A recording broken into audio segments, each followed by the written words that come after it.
AB party কি ধরনের রাজনীতি করতে চায়? এত এত রাজনৈতিক দলের ভিড়ে নতুন করে কেন আরেকটা রাজনৈতিক দলের প্রয়োজন পড়েছে?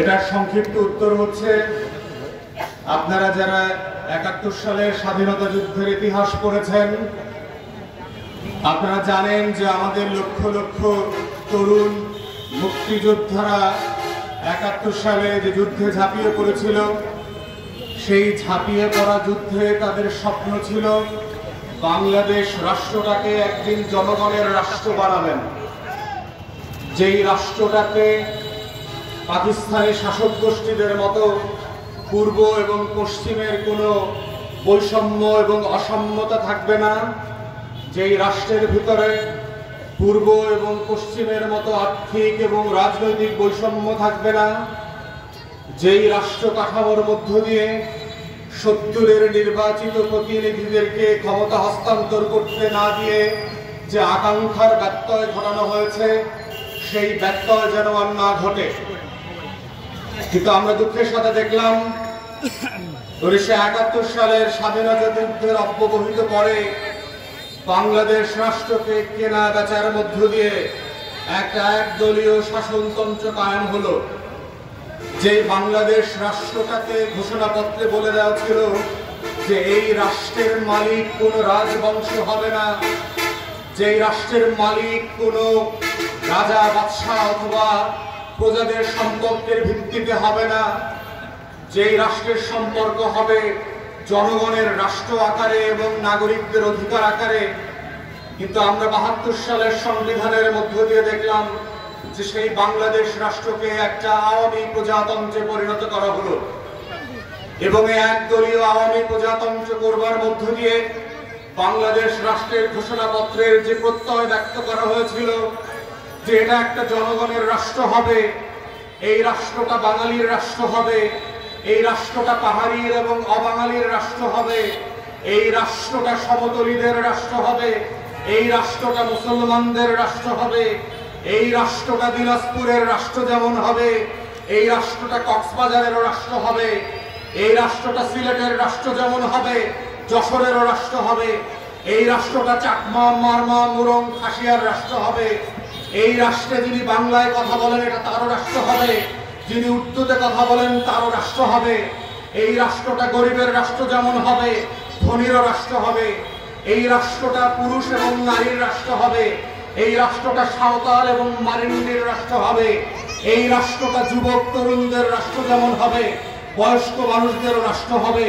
কিন্তু এই প্রত্যয়ের মাধ্যমে বাংলাদেশে ৭২ সালে যেটা হয়েছে, এই রাষ্ট্রটা একটা আওয়ামী গণপ্রজাতন্ত্রে পরিণত হয়েছে, একটা শেখ পরিবারের রাষ্ট্রে পরিণত হয়েছে, যেটার মধ্য দিয়ে ১৯৭১ সালের যুদ্ধের যে প্রত্যয় ছিল, স্বাধীনতার ঘোষণাপত্রে যে আকাঙ্ক্ষার কথা বলা ছিল, সেই আকাঙ্ক্ষার সাথে শেখ মুজিব, আওয়ামী লীগ এবং শেখ বংশ আমাদের সাথে গাদ্দারি করেছে।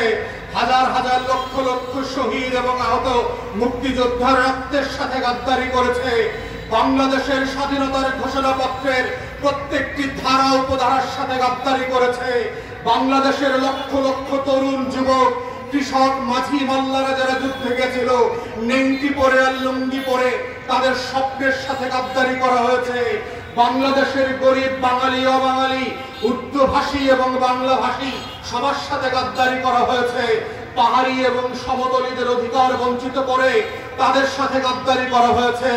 বাংলাদেশে প্রথমবারের মতো শান্তি চুক্তির বদলে যে অখাদ্য তৈরি করা হয়েছিল ৭২-৭৩ সালে, চাকমা এবং পাহাড়িদেরকে জোর করে বাঙালি বানানোর মধ্য দিয়ে আমরা দেখলাম স্বাধীন রাষ্ট্রে যারা যুদ্ধ করেছে, রক্ত দিয়েছে, তারা এই রাষ্ট্রের বিরুদ্ধে অস্ত্র তুলে নিয়ে শান্তি বাহিনী তৈরি করেছে।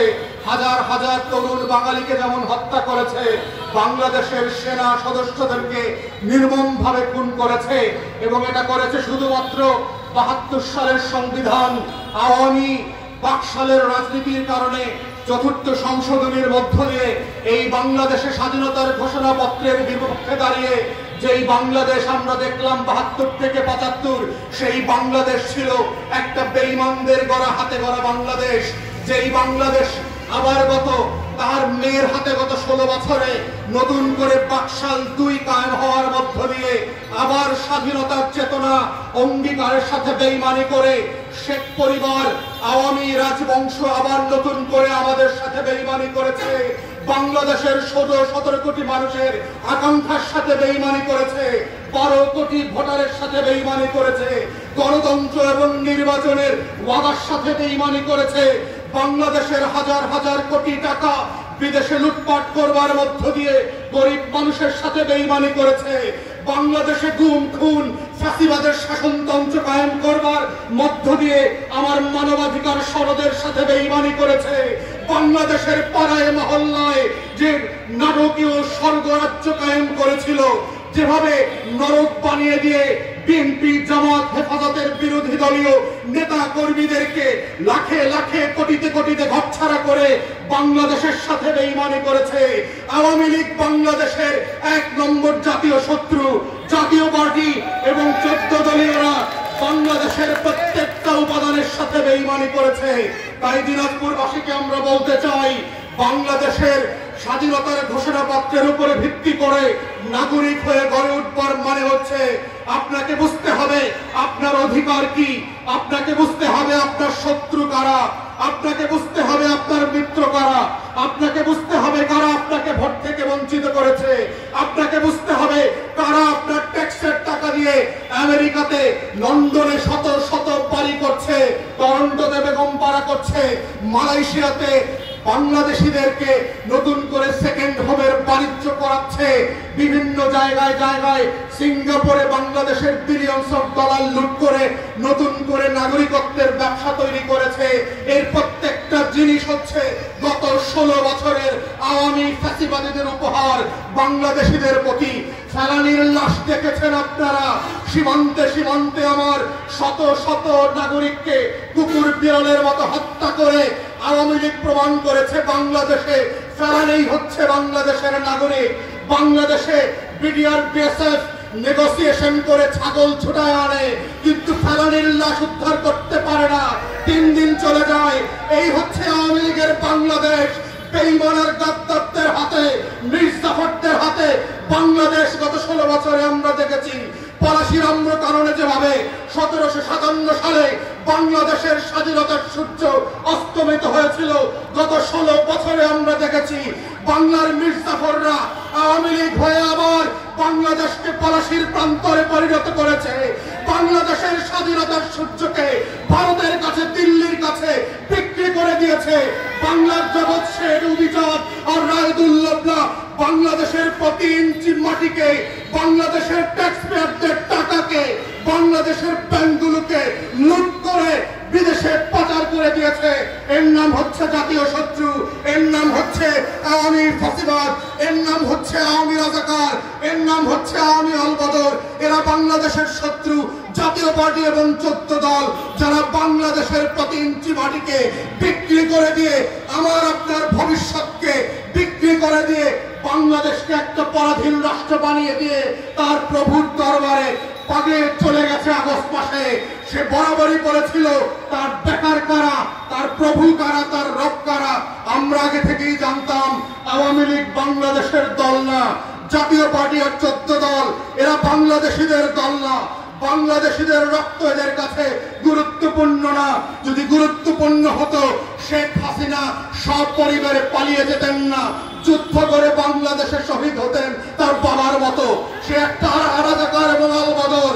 এই কারণেই দিল্লিতে পালিয়ে গিয়ে এখনো বাংলাদেশের বিরুদ্ধে ষড়যন্ত্র করে যাচ্ছে। এটাই হচ্ছে বাংলাদেশের 2024 সালের শত্রু মিত্র সংজ্ঞা। এটা বোঝার মধ্য দিয়েই আপনাদেরকে 2024 সালে নাগরিক হতে হবে। যদি নাগরিক হতে না পারেন, ভোটাধিকার যদি প্রয়োগ করতে না পারেন, ভালো মন্দকে যদি বুঝতে না পারেন, আওয়ামী ফ্যাসিবাদ নতুন নতুন নামে আবার ফিরে আসবে।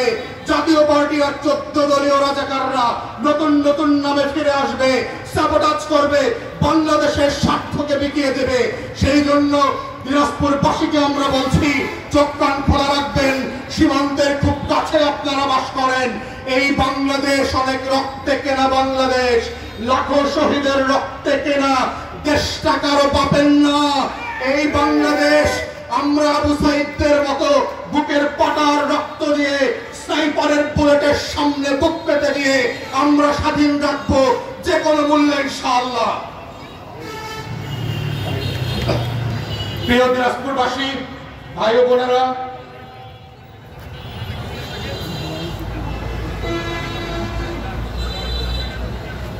আপনারা জানেন আমরা মানচিত্রে দেখেছি দিনাজপুরের যে জেলার লেন্থ এক মাথা থেকে আর এক মাথার দূরত্ব প্রায় 150 কিলোমিটার। বাংলাদেশ রাষ্ট্র যারা শাসন করেন ঢাকায় বসে এসি রুমে বসে, তারা বাংলাদেশের মানুষের ঘামের কষ্ট বোঝেন না। কৃষক কিভাবে সকাল থেকে সন্ধ্যা পর্যন্ত রোদে পুড়ে বৃষ্টিতে ভিজে ঘাম ঝরায় ফসল ফলায়, এই রংপুর বিভাগ কিভাবে বাংলাদেশকে খাওয়ায় পড়ায় বাঁচিয়ে রাখে, এইটা ঢাকার আমলারা বোঝেন না। বাংলাদেশ রাষ্ট্র যারা শাসন করেন সেই সকল রাজনৈতিক দল বোঝেন না। একটা জেলা যদি 150 কিলোমিটার লম্বা হয়, সেই জেলার নাগরিক সেবা কিভাবে দেওয়া সম্ভব সেটা আমাদের বুঝে আসে না। তাই এবি পার্টির পক্ষ থেকে আমরা বলছি, আপনাদের কাছে ওয়াদা করছি, আমাদের যদি সুযোগ হয় আমরা ক্ষমতায় আসি, আপনাদের এখানকার 6 উপজেলা মিলায় আমরা নতুন জেলার ঘোষণা দেব ইনশাআল্লাহ।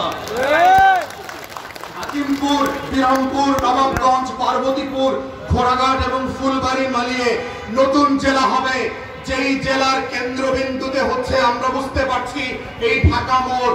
যদি এই 6 অঞ্চলের মানুষরা যদি একমত হন, তাহলে এই ঢাকা মোড়কে আমরা জেলা সদর বানাবো এবং আপনাদের সাথে পরামর্শ করে জেলার নাম নির্ধারণ করব। আমরা ইতিমধ্যে দেখেছি যে 4 উপজেলা মিলিয়ে বাংলাদেশে এখানে একটা সংসদীয় আসন। এত লক্ষ লক্ষ মানুষের প্রতিনিধি হিসাবে একজন সংসদ সদস্য হতে পারেন না। তাই 6 উপজেলা মিলিয়ে যখন জেলা হবে, আমরা প্রতি 2টা উপজেলাকে দিয়ে 3 জন সংসদ সদস্য এইখান থেকে নির্বাচিত করে সংসদে নেব ইনশাআল্লাহ। তৃতীয়ত হচ্ছে, আমরা জানতে পেরেছি আপনাদের এলাকাতে শত শত স্কুল, কলেজ, বিশ্ববিদ্যালয় যারা বেসরকারি ভাবে চলছে, অনেকে এমপিওভুক্ত হয়েছেন, কিন্তু আর্থিক টানাপোড়েনের কারণে যেই মানের সেবা দেওয়া দরকার, বাংলাদেশ সরকারের পক্ষ থেকে যে ধরনের সাহায্য সহযোগিতা দরকার, সেগুলো আমরা পাচ্ছি না এবং আপনারা পাচ্ছেন না, যে কারণে এই অঞ্চলের লক্ষ লক্ষ বাচ্চা, শিশু, ছেলে মেয়েরা লেখা পড়ার অধিকার থেকে বঞ্চিত হচ্ছে। তাই আমরা আপনাদেরকে ওয়াদা দিচ্ছি, আমরা যদি কখনো ক্ষমতা আসি, এই অঞ্চলের প্রত্যেকটা স্কুল, কলেজ, মাদ্রাসাকে আমরা জাতীয়করণ করব এবং সরকারি রূপ দেব, যেন সরকার যেভাবে বেতন দিয়ে সরকারি স্কুল, কলেজ, বিশ্ববিদ্যালয় চালায়, আপনাদের স্কুল, কলেজ, বিশ্ববিদ্যালয়গুলো সরকারিভাবে সরকারের টাকায় চলবে। চতুর্থত হচ্ছে, আমরা প্রায় পত্রিকাতে পড়ি যে আপনাদের অঞ্চলের কৃষকরা ন্যায্য মূল্য পান না।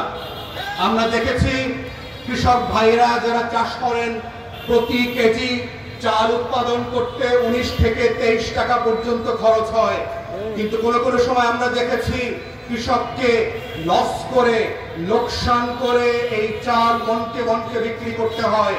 আমরা ইতিমধ্যে গবেষকদের সাথে কথা বলে জেনেছি যে ন্যূনতম 28 থেকে 30 টাকা কেজি চাল কিনলে কৃষকদের উপকার হবে। এবং আমরা ওয়াদা করছি, বাংলাদেশের কৃষি মন্ত্রণালয়ের মাধ্যমে আমরা এখন থেকে এই দাবিগুলো রাষ্ট্রের বিভিন্ন পর্যায়ে তুলব, যে ন্যূনতম চাল সংগ্রহের যে মাধ্যম থাকে বাংলাদেশ সরকারের, তারা যেন 28 থেকে 30 টাকা কেজি চাল কেনেন, যেন আমার কৃষক বেঁচে থাকে, কৃষক সচ্ছলভাবে চাষবাস করতে পারেন এবং সম্মানের সাথে বেঁচে থাকতে পারেন। ইতিমধ্যে আমরা দেখেছি মিথ্যা মামলা এবং চাঁদাবাজির কারণে আপনারা ব্যাপকভাবে কষ্ট পাচ্ছেন। আমরা ধারণা করেছিলাম সারা বাংলাদেশে জুলাই আগস্টের পরিবর্তনের মধ্য দিয়ে বাংলাদেশে একটা নতুন সংস্কারের রাজনীতি তৈরি হবে, কিন্তু আমরা দেখলাম চাঁদাবাজি বন্ধ হয় নাই। এক চাঁদাবাজদের বদলে বাজারে এখন নতুন চাঁদাবাজরা এসেছে।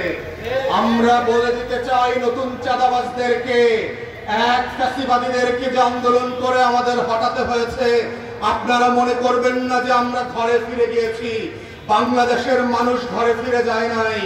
আপনারা যদি আপনাদের চাঁদাবাজি বন্ধ না করেন, রাজনৈতিক ছত্রছায়ায় হাট, মাঠ, ঘাট দখল করা, বাস স্ট্যান্ড, টেম্পো স্ট্যান্ড দখল করা, হকার আর ফেরিওয়ালাদের কাছ থেকে জোর করে চাঁদাবাজি করে টাকা আদায় করার এই ব্যবসা যদি বন্ধ না করেন, জুলাই এবং আগস্টে সারা বাংলাদেশে তরুণ যুবকরা, বাংলাদেশের মানুষরা যেভাবে নেমে এসেছিল আওয়ামী ফ্যাসিবাদীদের বিপক্ষে, ঠিক একইভাবে নতুন চাঁদাবাজ ফ্যাসিবাদীদের বিপক্ষেও আমরা লড়াই করব, মাঠে থাকবো এবং আন্দোলন করব আপনাদেরকে নিয়ে।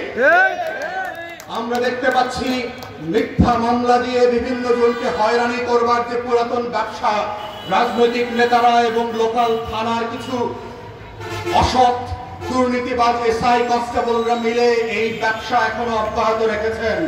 নিরপরাধ বহু ব্যবসায়ীকে, ভালো মানুষদেরকে শুধুমাত্র চাঁদাবাজি করবার জন্য খুনের মামলায় আসামি করছেন, আলেম ওলামায়ে কেরামদেরকে আসামি করছেন, বিভিন্ন সজ্জন ব্যক্তিদেরকে জায়গায় জায়গায় গিয়ে আপনারা হ্যারাসমেন্ট করছেন এবং স্যাবোটাজ করছেন, জিম্মি করে টাকা আদায় করছেন। এটার ব্যাপারে আপনাদেরকে বলছি, স্থানীয় পুলিশ প্রশাসনকে বলছি, যদি আপনারা এগুলোর ব্যাপারে তদন্ত সাপেক্ষে ব্যবস্থা না নেন, আমরা জাতীয় পর্যায়ে এগুলো নিয়ে আওয়াজ তুলতে বাধ্য হব। প্রত্যেক ওসিকে আপনারা ইনস্ট্রাকশন দেন, প্রত্যেকটা গোয়েন্দা সংস্থাকে বলছি, আপনারা তদন্ত সাপেক্ষে যাদের বিরুদ্ধে মিথ্যা হয়রানি মামলাগুলো হয়েছে সেগুলো উচ্চ করে ফেলেন। সাধারণ মানুষ, সাধারণ ব্যবসায়ী, এলাকার সজ্জন ভালো মানুষদেরকে, ব্যবসায়ীদেরকে হেনস্থ করবার এই লুটপাটের রাজনীতি আল্লাহর হস্তে বন্ধ করেন। এটা থেকে আমরা মুক্তি চাই এবং এই মুক্তির লড়াই আমাদের অব্যাহত থাকবে। সর্বশেষ বলতে চাই, আপনাদের দিনাজপুরে কিন্তু অনেক খনিজ সম্পদ আছে, যেই খনিজ সম্পদগুলো পরিকল্পিতভাবে পরিবেশ বান্ধব উপায়ে উত্তোলন করলে দিনাজপুরের লক্ষ লক্ষ বেকার যুবকের চাকরি হওয়া সম্ভব। আমরা বড় পুকুরিয়ার কথা জানি, যেখানে পৃথিবীর অত্যন্ত মানসম্পন্ন কয়লা আছে। আপনাদের দিনাজপুরে কঠিন শিলা আছে, হিলিতে লোহার খনি পাওয়া গেছে। এগুলোকে আমরা সরকারের জ্বালানি এবং খনিজ মন্ত্রণালয়কে বলছি, আপনারা পরিবেশ মন্ত্রণালয়ের সাথে সমন্বয় করে এগুলো তুলবার ব্যবস্থা করেন। বিদেশ থেকে আমদানি নির্ভর বাস্তবতা এবং লুটপাটের ব্যবসা বাণিজ্য বন্ধ করে দিয়ে এই অঞ্চলের মানুষকে কিভাবে সমৃদ্ধি দেওয়া যায়, এই অঞ্চলের মানুষকে কিভাবে উন্নত জীবন উপহার দেওয়া যায়, সেটার জন্য কাজ করেন।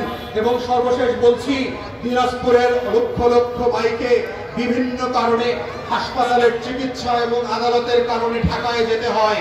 আমরা বলছি, যখন নতুন জেলা হবে, আমরা ক্ষমতায় আসলে হাইকোর্টের 2টা বেঞ্চ আপনাদের দিনাজপুরে বসবে ইনশাআল্লাহ। কাউকে মামলার জন্য ঢাকায় যেতে হবে না।